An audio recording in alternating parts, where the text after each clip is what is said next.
Hello everybody and welcome back to my channel, True Crime and Felines. I am Brandy and every Friday, along with one of my 14 felines, we bring you a true crime case or mystery. This week's case takes place in London in 1950 and has to deal with the serial killer John Christie. So let's get started. John Reginald Holliday Christie was born April 8th in 1899 in a village in West Yorkshire, England. He was the sixth of 7 children. There were 5 girls and 2 boys in the family. His father was Ernest, a carpet designer, and his mother, Mary, was an amateur actress.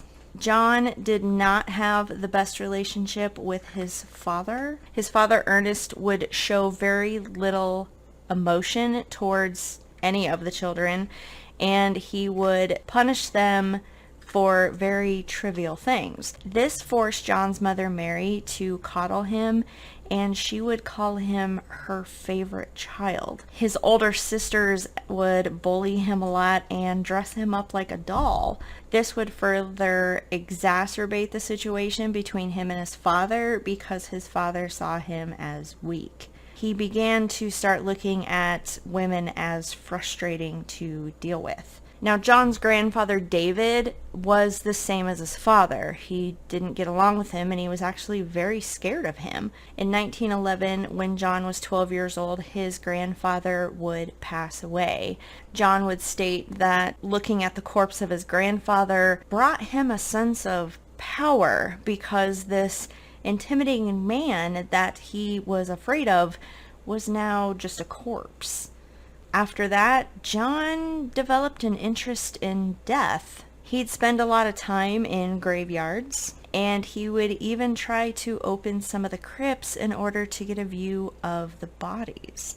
Now, in school, John kept to himself. He was pretty much an introvert, and he was actually bullied by other kids as well. He had gotten a scholarship to Halifax Secondary School, and his favorite subject while he was there was algebra. Now, John was actually a very smart guy. He had an IQ of 128, so he pretty much was good at things that he decided to put his mind to. In 1913, at the age of 14, John would end up leaving school altogether. He got work as a projectionist, working in a movie theater. In his teenage years, John began noticing that he had a problem with impotence. His first attempt at sex with a girlfriend was a failure, and she made fun of him over it. This further fueled his frustration with women, and he actually began to hate women, although he was always very attracted to them. He found, though, that he could perform just fine with prostitutes because there was no emotional attachment. In 1916, when John was 17, he enlisted in the British Army. In 1918, his regiment was dispatched to France. There, he suffered a mustard gas attack and spent about a month in the military hospital. John claimed that this attack was the reason that he couldn't speak very loudly, so he was very soft-spoken a lot of the time. He later would state the attack left him blind for 3 months and mute for 3.5 years. There has never been any medical documentation that John ever went blind, and it was also reported that John's inability to speak or speak loudly was more of a psychological problem instead of a physical one. John's exaggeration from that attack stemmed from an underlying personality disorder, either probably borderline, maybe, but this disorder caused him to feign illness or exaggerate things for attention and sympathy. Now, despite John's frustration and hatred for women, he met Ethel, and they were married in 1920. John's impotence issues continued, but he was able to impregnate Ethel. Unfortunately, she would suffer a miscarriage. This took a toll on the marriage, and they ended up separating. Ethel moved closer to her family, and John moved to London. Now, John would spend time in and out of jail for the next 10 years for various criminal activities. He got caught stealing money orders and served 3 months for that. He obtained money under false or violent pretenses, and he got 12 months of probation for that. He committed larceny and received consecutive 3 and 6 month sentences for that one. He stole a car, and he would serve 3 months for that. He assaulted a woman named Maud Cole with a cricket bat. He hit her in the head with it. Now, she did survive, but he got 6 months hard labor for that. So while he was serving that sentence in 1934, John wrote Ethel a letter, and she came to visit him, and they reconciled. So when he got out of jail, they moved to 10 Rillington Place in Notting Hill. But at the time, Notting Hill was actually a pretty rundown neighborhood. 10 Rillington Place was a 3-story building that had been turned into 3 flats on each floor. Now, the building had fallen into some disrepair, so it wasn't the best place to live. Each flat had a living space, a kitchen space, and a bedroom. All the tenants in the building shared 1 bathroom at the back of the house. There was a washroom at the back of the house as well that all tenants shared to do their laundry. Then beyond that, there was a very small kind of 20-foot square feet garden, but it was pretty rundown in itself, and only the hardiest plants could survive there.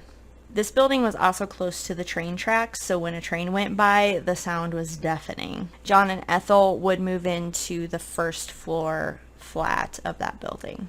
So although it was believed that John truly did love Ethel, he didn't take his marriage vows very seriously. He continued to see prostitutes, and he found himself very attractive to younger women. Now, some reports would say that Ethel found out about him visiting prostitutes, and she refused to let him touch her after that. Ethel also made many visits out of town to see her family, which left John in the flat all by himself a lot. Now, John had various jobs throughout his lifetime. During the war, John was working as a constable, as a peace war officer. They obviously didn't do any background checks on him, but he ended up meeting a gal named Gladys Jones. Now, John and Gladys would end up having an affair until 1943, when her husband came back from the war unexpectedly. The husband showed up at their house and saw John there. Whoops. The husband would end up beating the crap out of John pretty severely. Now, this was said to what kind of triggered everything, that it affected John after the years of being bullied and pushed around, that yet another woman had caused this situation on him. And he would end up committing his first murder shortly after this incident. So his first victim was Ruth First. She was a 21-year-old prostitute. He solicited her service while Ethel was out of town with family and brought her back to his flat. He stated on an impulse he ended up strangling her with a rope while having sex with her and killing her. And he would end up burying her body in the back garden. At the end of that same year, John quit his job as a constable, and he got a job in a radio factory. At that job, he met Muriel Eady. Now, Muriel had bronchitis, and John told her that he could ease her coughing and chest pain due to his medical background that he had before the war. He actually had no medical background before the war. He had obtained some first aid books. Now, what John would do to render his victims unconscious was he would have a mask where they would hooked up to a tube that went into a jar. And what it was actually, it was Friar's balsam is what it's called, and that is a resin that's put in ethanol, and he did that to disguise the smell of gas. So what he would do is he would have them breathe this concoction in, and then he'd have another tube going to another area where he would turn on carbon monoxide gas, and they would start breathing that in until they were unconscious. Once Muriel was unconscious, he sexually assaulted her and then strangled her, and he would end up burying her in the garden next to Ruth. Now, during Easter of 1948, Timothy Evans and his wife Beryl would move into the top floor of 10 Rillington Place. They were living with some family members, but Beryl found out she was pregnant, and she decided that they needed a place of their own since the baby was coming. Now, Timothy and Beryl was trying to survive on Timothy's meager wages that he made. Timothy had a very low IQ and therefore struggled in school and left school early, so he could barely read and write. Their marriage was strained due to Beryl's housekeeping skills of not being very well and financial woes. That October, after they moved into 10 Rillington Place, Beryl gave birth to their daughter, Geraldine. After their daughter was born, Beryl and Timothy would get in a lot of fights. Their fights were loud, and sometimes they fought in front of other people as well. Timothy also drank a lot, and he lied a lot, and that didn't help matters either. But while all this was going on, John Christie downstairs found himself attracted to the 20-year-old Beryl. In September of 1949, Beryl would discover that she was pregnant again. This was not good news for the couple. Beryl decided that she did not want to bring a baby into her current situation, and she was seeking out an abortion. Timothy was against the abortion, and this caused further fighting. In the first part of November in 1949, Beryl and her daughter Geraldine would go missing. And at the end of November of that same year, Timothy would walk into a police office and report that his wife was dead. Now, the problem with Timothy is that the first story he told the police wasn't exactly true.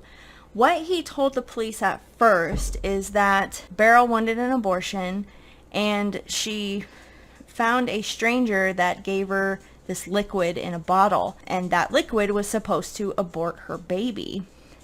She drank the liquid, and instead of doing what it was supposed to do, she ended up dying, and Timothy found her that way. He wasn't sure what to do because he was embarrassed about his wife wanting an abortion, which was illegal in London at the time. So what Timothy decided to do was get rid of her body by pulling up the manhole in the street in front of 10 Rillington Place and putting her body down that manhole. The police checked this out, and it actually took 3 grown men to pull up that manhole in front of the street. And of course they looked down there and there was no body. So when they came back to Timothy, they were like, "You were lying. There was no way you could pick that up by yourself." So that's when Timothy decided to tell them the truth. So Timothy did change his story a little bit and said that Beryl wanting an abortion was true, and she was actually taking some pills to try to abort the baby by herself. Well, in steps John Christie, who overheard their argument, and of course John would say that he had medical background and that he had performed a few abortions before successfully, and that he could help Beryl out. After some discussion back and forth, Timothy finally reluctantly agreed and told Beryl to let John go ahead and perform the abortion. So on the morning of November 8th, 1949, Timothy went off to work, and Christie went up to the top floor of the building to perform the abortion. When Timothy returned from work that evening, John met him at the stairs and gave him bad news. that Beryl did not survive the operation. Timothy, of course, was distraught and would find his wife laying on the bed in their bedroom, and there was blood on her face. He would ask John about the blood, and John would tell him that that's normal. Now, due to abortion being illegal, John told Timothy that he should leave the area for a while and that John would make arrangements to dispose of the body. That way, Timothy could feign ignorance about the disappearance of his wife. John also told him to leave Geraldine with him, and John would arrange Geraldine to be looked after by another couple. Timothy trusted John, and he did everything John told him to, and then left London and fled to Wales. He ended up staying with his aunt for about 2 weeks. Now, his family started questioning him very heavy about where Beryl and Geraldine was, and he finally kind of broke down. He decided to return to Notting Hill, and he approached Christie and asked to see his daughter. Christie would not tell him where his daughter was, and that's when Timothy decided to go to the police. So the police ended up arriving at 10 Rillington Place once again and speaking with John and Ethel. Both John and Ethel would deny anything about knowing what Timothy was talking about. John told the police that the last time he saw Beryl, she was with Geraldine and she looked scared. Now, it was reported that Ethel may have been aware of John's activities, not that she was in approval of them, but she suspected that John had something to do with some of these disappearances, but she was either in denial or too afraid to speak up. But regardless, Ethel would back up John's statements and corroborate whatever he said with the police. On December 2nd, the police searched the premises of 10 Rillington Place as a whole, and in the back washroom at the back of the building, that is where they found Beryl. She was wrapped up in a blanket, and when they unwrapped her, she had been beaten and strangled. Beryl had bruising on her face, showing that she had been physically assaulted, and during the autopsy, they would find signs of sexual assault as well, and that no abortion attempt was ever performed on her, and that she had a 16-week-old fetus. Upon further investigation of the washroom, they lifted up a board, and that is where they found 1-year-old Geraldine. She was also strangled, and the tie used to strangle her was still around her neck. When questioned, John would state that tie looks similar to a tie that Timothy used to wear.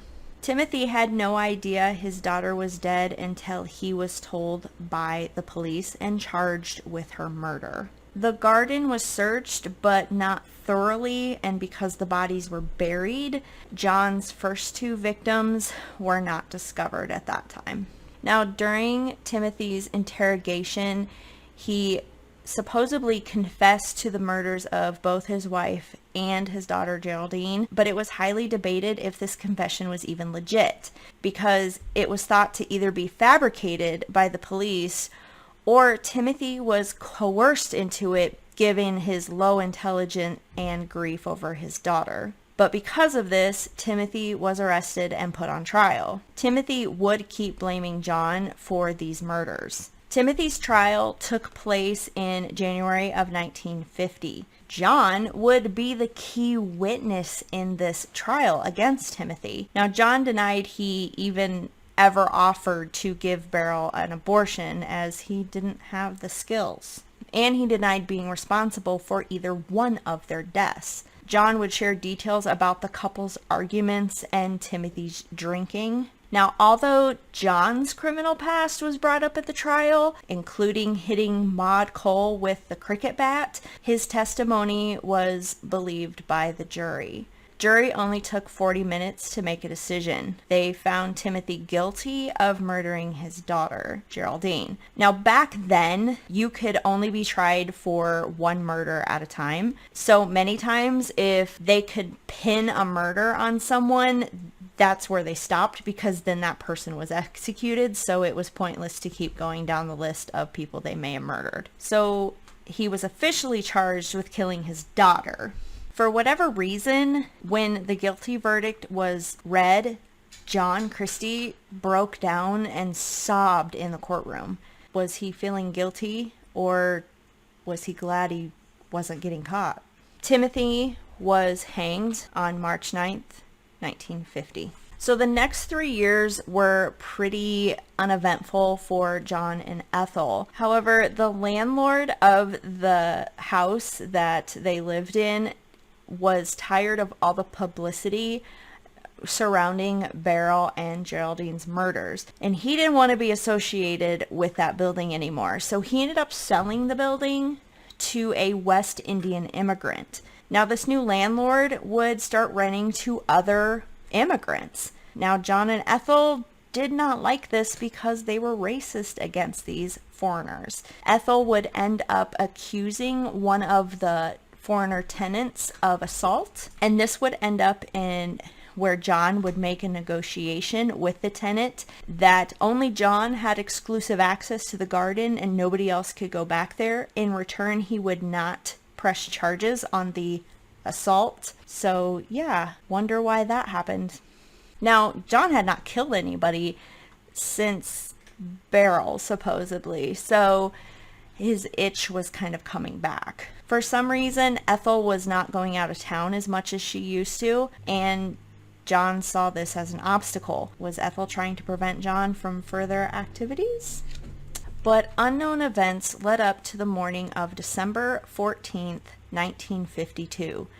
John would end up strangling his wife Ethel in bed. He did not sexually assault her, however. He ended up putting her body beneath the floorboards in the living room. He would tell his friends and acquaintances that Ethel had moved out and went back to her family due to the foreigners now living in the building, and that he would join her shortly. Now that Ethel was out of the way, John would kind of go on a spree. Between January 1953 and March 1953, John sexually assaulted and murdered 3 more women. Kathleen Maloney was a prostitute. He strangled and assaulted her. Rita Nelson was a prostitute who was actually 6 months pregnant. He lured her to his place under the guise of giving her an abortion, and he then strangled her and sexually assaulted her. Hectorina McLennian, who John was actually just friends with, her and her boyfriend, he convinced Hectorina to come to his place, where he gassed her, sexually assaulted her, and then strangled her. He would end up putting these 3 victims in a kitchen alcove, which was like a pantry, and would then cover the door with wallpaper so it looked like it was part of the wall. Now, shortly after killing his last victim, John moved out of 10 Rillington Place at the beginning of March 1953. He illegally subletted the place to get money to a couple, and then when the landlord found out, he quickly evicted the couple.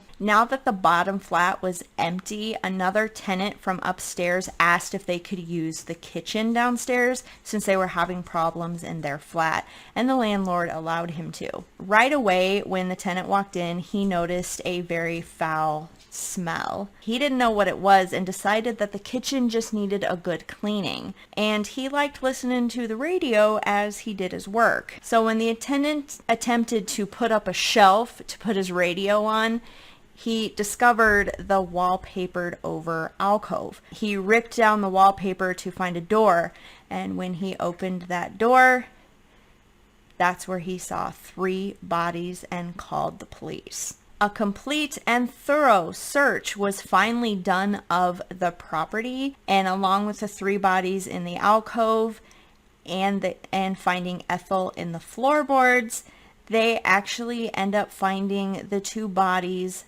buried in the garden as well, which by then were skeletal.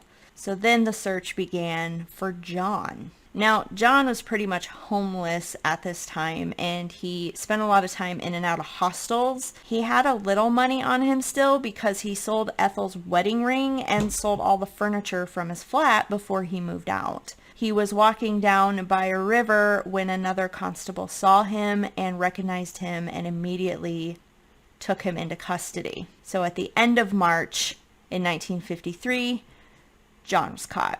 At first, John only admitted to murdering the 3 bodies found in his kitchen alcove and his wife Ethel. After police dug up the skeletons in the backyard, he finally admitted to those 2 as well. After further pressing, he admitted that he purposely took Beryl's life, but he never really did admit to killing Geraldine. Now, it was reported that later John was talking to a hospital orderly after the trial, and he did admit to strangling Geraldine with a tie, but he never admitted it on record. Now, many think that he never admitted this because he was going for an insane plea, and when you bring a baby into the mix that you killed a baby, that insane plea kind of goes out the window. However, even though John admitted to these murders, he would put his own spin on them. He said that he either killed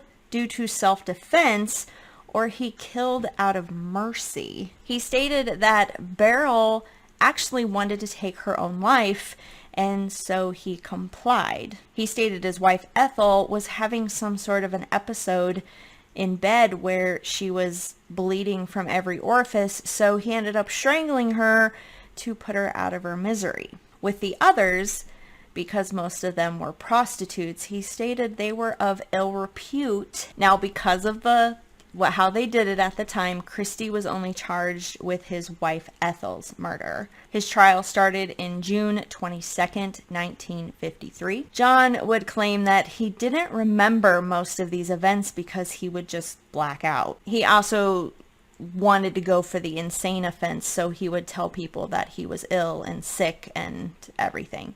Now, a doctor who evaluated John would state that he had a hysterical personality, but that he was not insane. The jury took 85 minutes to find him guilty. John was hanged July 15th, 1953. The executioner was the same guy who executed Timothy Evans. When they put the noose around John's neck, John complained that it was itchy.